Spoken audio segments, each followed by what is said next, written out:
Okay, guys, so today we're going to talk about Borderlands 1 in 2025, 16 years later. This is actually my very first time playing any game in the Borderlands series. I mean, I've dabbled in it like a couple of times over the years, but I've never played like more than an hour of Borderlands 1, like maybe half an hour of Borderlands 2. I just couldn't get into those games at all.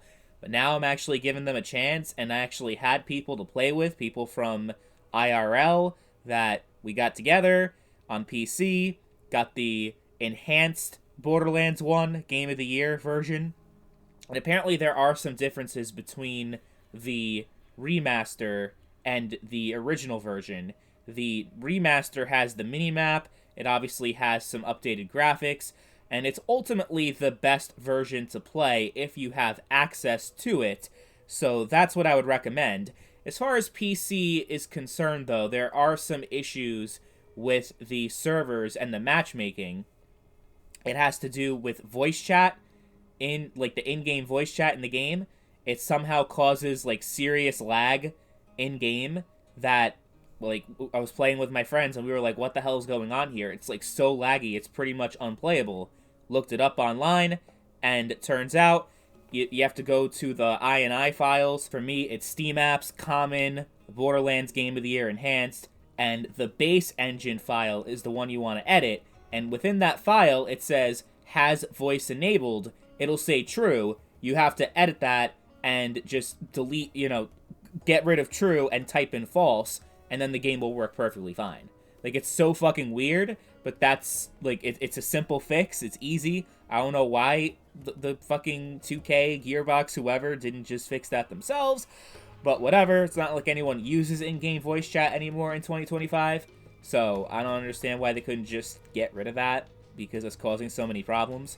Whatever. I've seen a lot of posts online about people who started with Borderlands 2 or maybe even Borderlands 3, and then they go back to 1 and play that game for the first time, and it's so jarring to them. The gameplay in the gunplay and the vehicle controls, everything feels so clunky and janky compared to the newer games, and it's kind of off-putting for them. They don't really like Borderlands 1 because of that, because they're used to the newer games and the feel of those games that going back to Borderlands 1, they just didn't like it. But for me, I had the advantage of not really having much experience with the Borderlands series, so starting off with 1 was perfect, actually.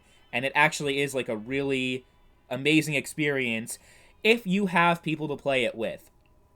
Now, the thing is, when I've played it previously, all the attempts I've made in the past to play this game over the years, it's because I was playing solo. And it really honestly wasn't that fun playing it by myself. You can play it by yourself. I just don't think that it's nearly as good, nearly as fun, as if you have 2 or 3 other people to experience with. Now, that's like a lot of games, to be honest. Like, pretty much every game is more fun with friends. So it kind of goes without saying, but this one really is, like, to the point where I don't think I could ever play a Borderlands game from start to finish by myself. At least not Borderlands 1. It's, yeah, that definitely changed my experience significantly. Where if I made this video and I was still playing by myself, I'd be like, yeah, it's kind of boring. Because the story is pretty much non-existent. I mean, there is a story in this game, but like, I didn't know what the hell was going on at all in this game. Because they didn't really have cutscenes, they just had, like, in-game voiceovers like going on while you were like doing your thing and playing them. Like the story is definitely not the strong suit of this game. It's very forgettable, not that interesting, especially compared to the newer games. Borderlands 2 is considered to have an amazing story. Yeah, Borderlands 1, you're not going to have that. As far as the actual gameplay is concerned, yeah, obviously it's a game from 2009. They remastered it, but they didn't remake the gameplay, so it's the exact same as it was back in the day. So you might find it a little bit too outdated for yourself. I don't think it's that bad that it's unplayable or anything like that, or that it really affects it. Like, especially if you got a crew of good people to play it with, it's not that bad. The vehicle is probably like that's definitely the worst part of it, is The vehicle controls are horrible. You're easily like crashing into things, and that was obviously not something that they put a lot of time and effort into when they developed this game, was the vehicle combat and the vehicle controls. They are abysmal. Absolutely. That's one thing I will say. And also, the way that the game is structured and the leveling, we are like, so me and my friends actually didn't finish this game yet. We finished the base game, but we're going through the DLC. We would have finished the DLC and probably been like almost halfway through Borderlands 2 by now if this game wasn't so much of a fucking grind. What I mean by that is that the leveling doesn't actually scale with your level. So you could be like level 50, 55, and you can have like a level 20 mission, like one of the main missions or the side missions, and it'll stay level 20 for the entire game.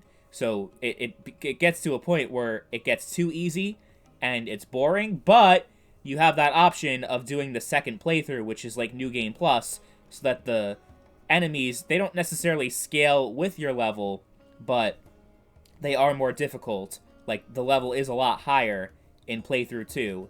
And starting Playthrough 2 and grinding through some of the same missions all over again became necessary in order to level up to be able to play the DLC properly. Because you could play the DLC during Playthrough 1, or after you beat the main story, but what ended up happening is we were like level 41, level 42, but the DLC in Playthrough 1, the zombie DLC, which was the first one, it was like level 35, level 36. So we were way above the level of the enemies, and it would have been boring just shooting through them. And, you know, like I said, the gameplay is pretty much the main point of this game, not the story. So just blasting through the enemies like nothing and getting like maybe 1 XP per kill, it's not satisfying. So in Playthrough 2, the same zombie DLC, the enemies are like level 45, level 46, which was like right where our level was. We actually were a little bit below that. We were like level 41, level 42, and we actually couldn't beat the DLC on our first try, so we had to go out and repeat the story pretty much and do a bunch of missions so we could level up.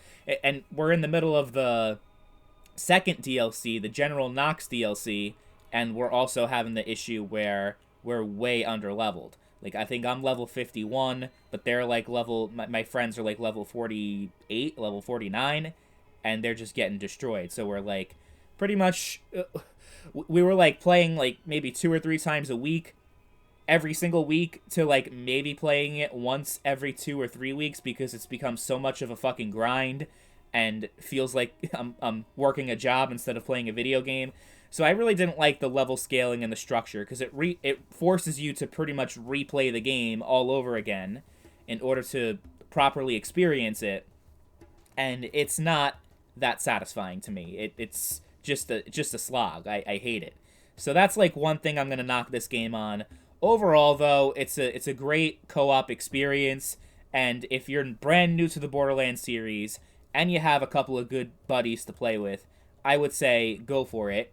It does not have crossplay, so if you have a bunch of friends on Xbox, you have a bunch of friends on PlayStation, PC, but you're all on like different platforms, then yeah, it's not going to be fun. And also playing with randoms, from my experience, is also not fun. So it's really got to be like people you know, either through Discord or through real life, whatever, because I think that definitely turned the experience from like probably like a 5 out of 10 to a solid 7.5, 8 out of 10 for me.